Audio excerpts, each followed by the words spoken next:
Dear student, today we'll start our chapter 8, the next lesson, written by Gayatri मुपांशा, है ना। तो यहाँ पे देखिए एक ऐसी औरत की कहानी, this is the heart touching tale of a women, यानी कि ये एक दिल को छू जाने वाली एक ऐसी औरत की कहानी है। वो paid a heavy price for a movement of public appreciation, जिसने सार्वजनिक प्रशंसा के लिए बहुत बड़ी कीमत चुकाई। ठीक है, तो अब हम चलते हैं अपने चैप्टर पे, देखते हैं। She was one of those pretty and charming girls born, है ना। वह बहुत ही खूबसूरत और सुंदर जो है लड़की थी जिसने जन्म लिया into a family of artisans, है ना, into a family of artisan, जिसने एक कारीगर के परिवार में जन्म लिया। कारीगर के परिवार में एक ऐसी ये खूबसूरत सी, वह बहुत ही खूबसूरत और चार्मिंग आकर्षक लड़की थी जिसने कारीगर के परिवार में जन्म लिया था। एज दो फेट हैड ब्लंडर्ड ओवर हर, लेकिन उसकी किस्मत जो थी वो क्या थी, वो फूटी हुई थी। ब्लंडर्ड यानी फूटे हुए थी, बहुत ही खराब किस्मत थी। She had no marriage portion, उसके पास कोई दहेज नहीं था। नो डॉरी, नो एक्सपेक्टेशन, कोई उम्मीद नहीं थी। No means of getting known, किसी के द्वारा जाने जाने की कोई साधन नहीं था। अंडरस्टूड, किसी के द्वारा समझे जाने का। लव्ड, किसी के द्वारा प्यार किए जाने का।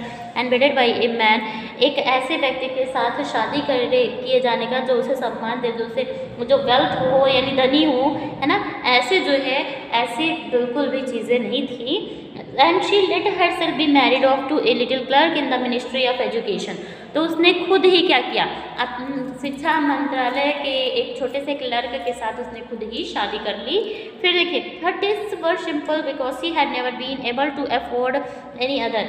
वह उसका स्वभाव, उसका जो पसंद था, उसकी पसंद जो थी वो बेहद सिंपल थी, बहुत ही साधारण थी, क्योंकि वो और किसी को अफोर्ड नहीं कर सकती थी। वह किसी और को जो है वो अफोर्ड नहीं करती थी, क्योंकि उसके पास कोई भी ऐसी चीज़ें नहीं थी जिससे वो किसी और बड़े इंसान से मिल सके। तो इसीलिए उसने अपने नीचे से अपने नीचे का मतलब निचले हिस्से के इंसान से शादी कर ली, यानी कि एक तो वो कारीगर के घर में खुद जन्मी थी और ऊपर से उसने अपने से गरीब घर में शादी कर ली। अब आगे है, but she was as unhappy as though she had married beneath her. तो देखिए, लेकिन वह दुखी थी अपने से नीचे शादी करके भी वह दुखी थी, है ना। फिर for a women have no caste और क्लास, ऐसी औरत है जिसका कोई क्लास ना हो, जिसका कोई जाति ना हो। There beauty grace and charm serving them for birth और फैमिली, जिसकी खूबसूरती कृतज्ञता और जो आकर्षित है वो केवल जन्म के लिए यानी बर्थ के लिए, केवल जन्म के लिए या उसकी फैमिली के लिए हो। ऐसी खूबसूरती जो है वो किस काम की, जो केवल उसकी फैमिली या उसके मतलब उसके जो है जन्म के लिए हो। देयर नेचुरल डेलिकेसी, है ना, उनकी जो प्राकृतिक सौंदर्यता थी, सौम्यता थी। देयर इंस्टिंक्टिव एलिगेंस, जिसके स्वाभाविक स्वभाव सुंदरता। देयर निम्बलनेस ऑफ विट, उसकी जो बुद्धि की चंचलता थी, चपलता थी। हर देयर ओनली मार्क ऑफ नैंग, ये सारी चीज़ें जो है ये एक श्रेणी का मार्ग था, एक निशान था, एक अंक था। And put the slum girl on level with the highest lady in the land, है ना, और रख दी जाती है यानी कि गंदी बस्ती में। स्लम गर्ल यानी कि गंदी बस्ती में जो है रख दी जाती है एक हाईएस्ट लेडी, एक सबसे हाईएस्ट लेडी को, जो संसार में सबसे खूबसूरत हो, जिसे गंदी बस्ती के गलियों में ज़मीन पर रख दिया जाता है। सी सफ़र्ड एंडलेसली, उसने जो है अंत तक जो है बहुत सफ़र किया, झेला, है ना। Feeling herself born for every delicacy and luxury, यह महसूस कराकर, खुद को यह महसूस कराकर कि वह प्रत्येक जो है मृदुता, शिष्टाचार और सुख के लिए जन्मी है ना। She suffered from the poorness of her house, उसने जो है अपने घर से ही गरीबी झेला। फ्रॉम इट मीन वॉज, इसकी छोटी सी दीवारों से लेकर वॉर्न चेयर्स, टूटी हुई कुर्सियों और अगली कर्टेन्स यानी कि फटे हुए पुराने जो है गंदे से पर्दों से लेकर उसने जो है ये गरीबी अपने घर से ही झेला। ऑल दीज थिंग्स, ये सारी चीज़ें, of which other women of her class, उसके क्लास की अन्य औरतें जो हैं wouldn't even have been aware, इस जो है इस सारी चीज़ों से सावधान नहीं हो सकती थी, इन सारी चीज़ों से सावधान नहीं होती। टॉर्मेंटेड एंड इंसल्टेड हर, है ना। तो इन सारी चीज़ों से, ये सारी चीज़ें वो और वुमेन की क्लास के बराबर नहीं थी, तो ये क्या होती थी, ये खुद को सताया हुआ और टॉर्मेंटेड सताया हुआ और इंसल्टेड यानी खुद को बहुत ही अपमानजनक महसूस करती थी। यानी कि सारी औरतें, इसके क्लास की सारी औरतें जो है वो इस तरीके से नहीं रहती थी जिस तरीके से ये रहती थी। तो ये जो है उनमें खुद को बहुत ही क्या करती थी, इंसल्ट फील करती थी, यानी कि बहुत अपमानजनक महसूस करती थी। और देखिए फिर है the site of the little Britain girl, है ना। इस ब्रिटन गर्ल की छोटी सी नज़रें, वो came to do the work, जो काम करने लगे इन हर लिटिल हाउस, अपने घर में। अराउज्ड हार्ट ब्रोकन, उस रिग्रेट्स, है ना, उसके टूटे हुए दिल के पछतावे को क्या करते थे, जगाया करते थे। And hopeless dreams in her mind, और उसके दिमाग में जो है वो आशाहीन सपने जो है वो आया करते थे।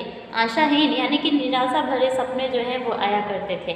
जैसे कि ये अपने घर में जब काम करते थे, इसकी जो दृष्टि थी वो ऐसे महसूस करती थी कि इसे बहुत पछतावा होता था कि ये मैं कैसे घर में हूँ, या इस तरीके से ये बहुत पछतावा करती थी। सी इमेजिन साइलेंट एंटी चैम्बर्स, वह उसने इमेजिन किया साइलेंट एंटी चैम्बर्स, यानी कि चुप शांत जो है डेवड़ी या कोठरी, जैसे शांत जो है कोठरियों की वह कल्पना किया करती थी। हैवी विथ ओरिएंटल टैपेस्ट्रीज, है ना, भारी। और जैसे कि ये देखिए यहाँ पे चित्र बनिका, जैसे ये जो दीवारों पर चित्र लगे होते हैं उनकी जो है वो कल्पना किया करती थी। और फिर लिट बाय टॉर्चेज इन लॉफ्टी ब्रॉन्ज सॉकेट्स, यानी कि ये जो बिल्कुल जलती हुई लॉफ्टी, है ना, ऊंची जो है पीतल की गर्तिका, आप लोग देखोगे घरों में ये लगे होते हैं, जो लाइट वाले जलते हैं तो वो लगे होते हैं, फानूस जो लगे होते हैं, है ना, फानूस होते हैं, तो वो उनकी कल्पना क्या करती है, यानी पीतल के जो दीवारों पर जो लगे होते हैं, टंगे होते हैं लाइट, वो उनकी कल्पना किया करती थी कि दीवारों पर वो लगे हों और ये क्या करें, overcome by the heavy warmth of the stove, तो ये जो है स्टोव की तरह जो है वो कमरे को गर्माहट दें, यानी कि कमरे को गर्माहट दें। फिर देखिए सी with two tall footmen in knee breeches sleeping in large armchairs overcome by the heavy warmth of the stove, है ना। तो इस तरीके से वो क्या इमेजिन क्या करती थी कि दो लंबे फुटमैन यानी कि लंबे पैरों वाले आदमी इन नी ब्रीचेस यानी घुटने तक जंघियाँ पहने हुए लेटे हुए हैं, इन लार्ज आर्म चेयर्स यानी कि एक लंबी जो है चेयर पर लेटे हुए हैं, overcome by the heavy warmth of the stove, ऐसे लगता है कि जैसे स्टोव से गर्माहट उभर रही हो, है ना, स्टोव से गर्माहट आ रही हो, इस तरीके से वो इमेजिन किया करती थी। उसके दिमाग में ये इमेजिनेशन होती थी कि काश मेरा कमरा ऐसे होता, तो काश मेरा यहाँ पे कोठरी ऐसे होती, मेरे यहाँ पे दीवार पर ये टंगा होता, इस तरीके से पीतल के जो है लैंप टंगे होते, ऊंची लैंप टंगे होती, है ना। ये सारी चीज़ें वो क्या करती थी, अपने माइंड में इमेजिनेशन करा करती थी। और फिर देखिए यहाँ पे दिया सी इमेजिन्ड वास्ट सैलून, है ना, वो बड़े कमरे की कल्पना किया करते थे। हंग विद एंटिक सिल्क यानी कि जो जिसपे सिल्क के जो है अनोखे सिल्क टंगे हुए हों, executed pieces of furniture supporting priceless ornaments, है ना, खूबसूरत फर्नीचर लगे हों, सपोर्टिंग प्राइसलेस ऑर्नामेंट्स, जिसमें जो है बिल्कुल प्राइसलेस यानी कि जिसकी कोई कीमत ना हो, है ना, प्राइसलेस ऑर्नामेंट्स यानी कि बिल्कुल बेशकीमती जो है ऑर्नामेंट्स आभूषण लगे हों। And small charming perfume room, और छोटा सा आकर्षित खुशबूदार कमरा हो, created just for little parties of, है ना, जिसे जो है छोटी सी पार्टी के लिए रखी जाए। इंटीमेट फ्रेंड्स, जिसमें केवल परिचित दोस्त आए। मेन हु वर फेमस, ऐसे आदमी आए जो बहुत ही फेमस हों, प्रसिद्ध हों। एंड साउट आफ्टर यानी लोकप्रिय हों। whose homage roused every other women's envious longings, है ना। तो ये जो है ये ऐसे कमरे की कल्पना किया करती थी, यानी छोटे से कमरे के जो परफ्यूम्ड हो, मतलब बिल्कुल खुशबूदार कमरे की कल्पना किया करती थी, जिसमें ऑर्नामेंट्स वगैरह लगे हों बेशकीमती। और जब ऐसे लोग आएँ, जो परिचित लोग आएँ, जो परिचित फ्रेंड आएँ, ऐसे हों जो बहुत ही प्रसिद्ध हों, लोकप्रिय हों, वो आएँ, पार्टी करें, और जिससे उसकी इज्जत क्या हो, वो बढ़ जाए। हुज होमेज अराउंड यानी कि उससे इज्जत बढ़ जाए। Every other women's envious longing, जो प्रत्येक औरत की तमन्ना होती है, दिली ख्वाहिश होती है, यह उसकी भी एक ऐसी ही तमन्ना थी। फिर when she sat down for dinner at the round table covered with A 3-day old cloth, जब वह बैठी डिनर के लिए, जब वह राउंड टेबल के पास बैठी, एक कपड़ा जो 3 दिन पुराने कपड़े से ढका हुआ था, अपोजिट हर हस्बैंड, उसके हस्बैंड के विरुद्ध, मतलब अपोजिट में लगा हुआ था। Who took the cover of the soup Turin, है ना, उसने उसे जो है कवर ऑफ यानी उसे हटाया। Who took the cover of the soup Turin, यहाँ पे देखिए सूप का डोंगा होता है, जिसने उस सूप के डोंगे से हटाया, है ना, सूप के डोंगे से जिसने हटा दिया। एक्लेमेंट डिलाइटेडली, है ना, एक्लेमेंट यानी कि देखिए वो क्या करती है, विस्मय बोधक तरीके से क्या करती है, खुशी मतलब खुश होती हुई, है ना, डिलाइटेडली विस्मय बोधक तरीके से खुश होती हुई वो क्या करती है, वो सूप के डोंगे से उस कपड़े को हटाती है। आहा स्कॉच ब्रोथ, यानी कि ये देखिए उसका पति कहता है आहा स्कॉच शोरबा, है ना, ब्रॉथ, स्कॉच ब्रॉथ होता है यानी स्कॉच शोरबा। व्हाट कुड बी बेटर, इससे बेहतर क्या हो सकता है। सी इमेजिन डेलिकेट मील्स, वह जो है वो हमेशा स्वादिष्ट भोजन की कल्पना किया करती थी।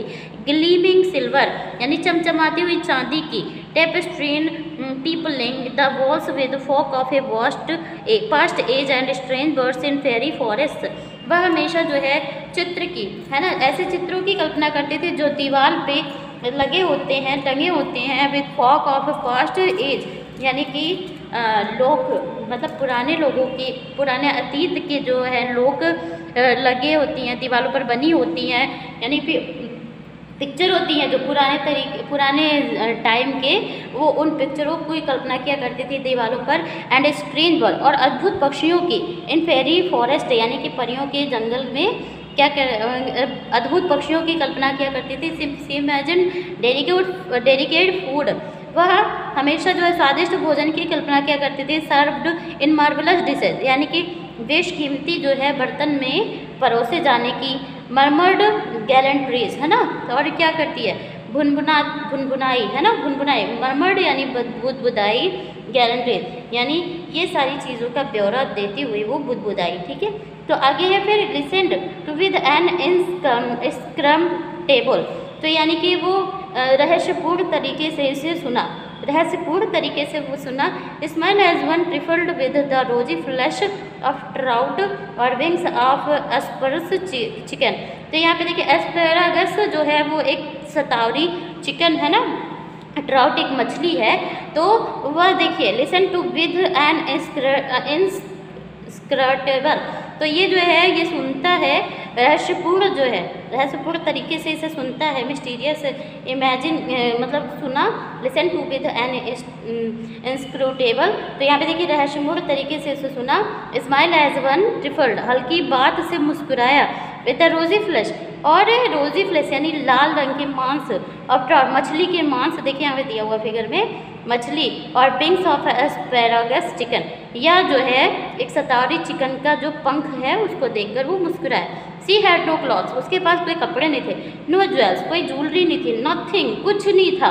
And these were the only things she loved, ये वही चीज़ें थी जो उसे बहुत पसंद आया करती थी।